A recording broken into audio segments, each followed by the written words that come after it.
زید بن حارثه رضی الله تعالی عنہ شهید شو. او چې کله د اسلام جنډه را پریوتو کې شو، حضرت جعفر بن ابي طالب رضی الله عنه ورمخ کې شو، هغه جنډه راوچت کړه د اسلام حقیقت غورځیدو ته پرې نه خودو او کافرانو سره جنگیدل شروع تر دې پورې چې د خلاص هغه کټ کړی شو، نو جنډه په دې بل لاس باندې اوچت وساتلو او هغه لاس کټ کو، نو جنډه چې بیا هم خپل ترخونو کې دنه ونیولو، خدا اسلام جنډه چې دی هغه کته رسول الله صلی الله علیه وسلم د ملک شام سرحد طرف ته لخر ولګل. نو هغه خلکو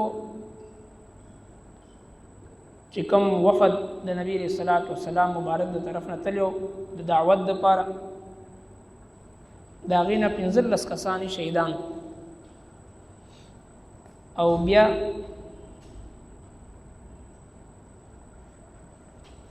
د بصره طرف ته د بصره رئیس شرحبیل په نامه باندې دا وی سردار، هغه طرف ته نبی صلی الله علیه وسلم یو قاصد ولګلو د دعوت لپاره. هغه قاصد اول قید کو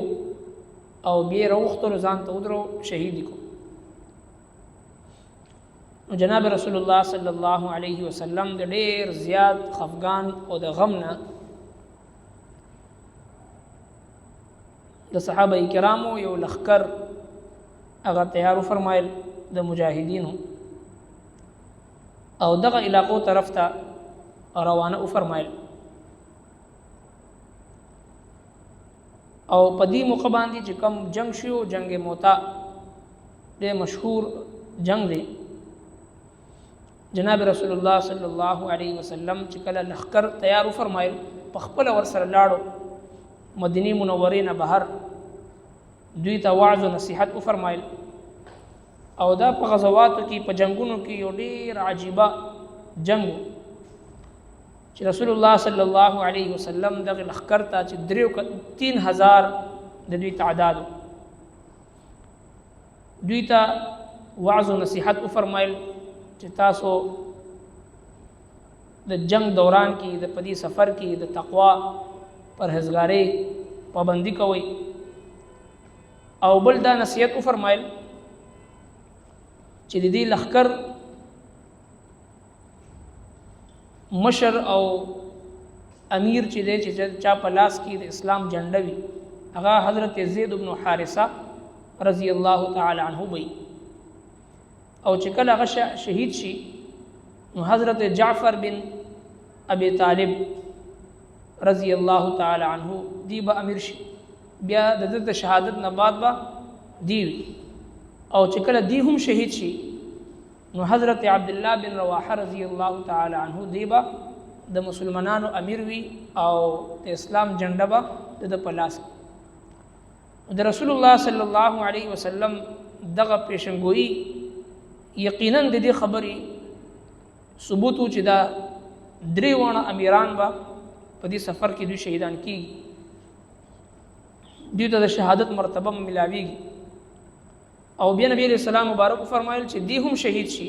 عبد الله بن رواحه رضی الله عنه هم چې شهید شي، نو بیا تاسو خوخه ده د مسلمانانو نه چې هر یو امیر مقرروي، تاسو امیر مقرر کې ځان لا. بهر هر دغه لخر روان شو او الته مقابله کې د ټول د شام سرحد طرف ته چې کوم نصاراو هغه په خپل کې راغون شو. او دغه د دې سردار شرحبیل او نور د قبایلو چې څومره سردارانو هغه 2.5 لکه لخر تیار کو او د هر قسمه د اسلحې نه لیس دغه 3000 صحابه کرامو د مقابله لپاره هغه میدان ترالل. نو لہذا چې کله د جنگ شروع کېدو وخراغي، نو حضرت زید بن حارثه رضی الله تعالی عنہ بیا حضرت جعفر بن ابي طالب رضی الله تعالی عنہ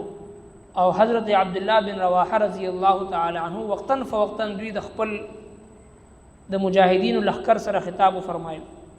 او پاره کې دوی دا خبر وکړه چې اے مسلمانانو، مونږ ته 2 کامیابی ملاویدون کړي. یا چې د فتح ده غلبه ده او یا چې د شهادت دی. او شهادت هغه زمونږ محبوب سیز دی چې کم د پاره مونږه مدینه منوره د مدینه منورې نه راوتیو او مدینه منوره مو پرېښې ده دغه شهادت د پاره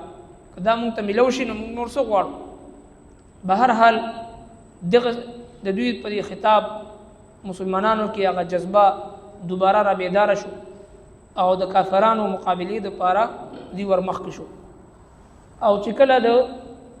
ګمسان جنگ شروع شو هر طرف ته سرونه غورځېدل او هر طرف ته ویني تویدل شروع شو نو د جهاد دوران کې حضرت عبدالله زید بن حارثه رضی الله تعالی عنہ شهید شو.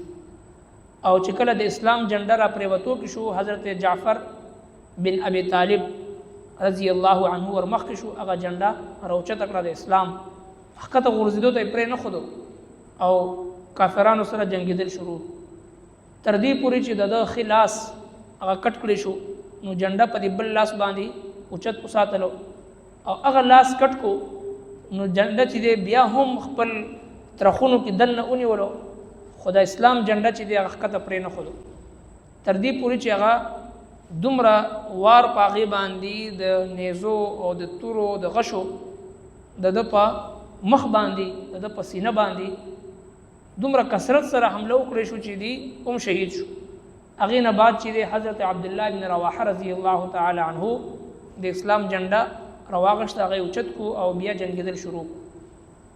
تر دې پورې چې عبدالله بن رواحه رضی الله عنه هم شهید شو. او چې کله دی شهید شو د حضرت جعفر بن ابي طالب رضی الله عنه چې کله د لاش راوچت کړی شو نو د په سینه باندې د په مخ باندې 90 زخمونه د توري او د غشو د نیزو 90 زخمونه چې هغه لګېدلو ټول مخ باندې خو د اسلام جنډه غورځېدو ته نو پرېښې او دواړه لاسونه د الله په لاره کې د قربان شو ځکه ورته حضرت جعفر طیار ورته وي یعنی الله رب کائنات د دې دو لاسونو چې کوم د الله د دین لپاره شهیدان شو قربان شو د سترګو په وړاندې هغه کټ کړی شو الله رب کائنات د هغې په ځای باندې دوه لاسونه دوه وزرې ورته عطا کړي چې په جنت کې به دي الوزي څرنګه چې مرغۍ الوزي رب کائنات د دغه لاسونو د کټ کېدو په عوض باندې دته جعفر طیار رضی الله عنه ذوالجناحین یعنی دو وزرو والا دا لقب ورته ملو شو. رب کائنات د دې لاسونو په عوض باندې ورته دو وزرې ورکړي او دی چې کله شهید شو ورپسې حضرت عبدالله بن رواحه رضی الله عنه شهید شو. نو چې کله غم شهید شو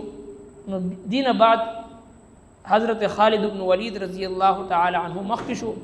او د لښکر چې کوم قیادت او سیادت او امارت هغه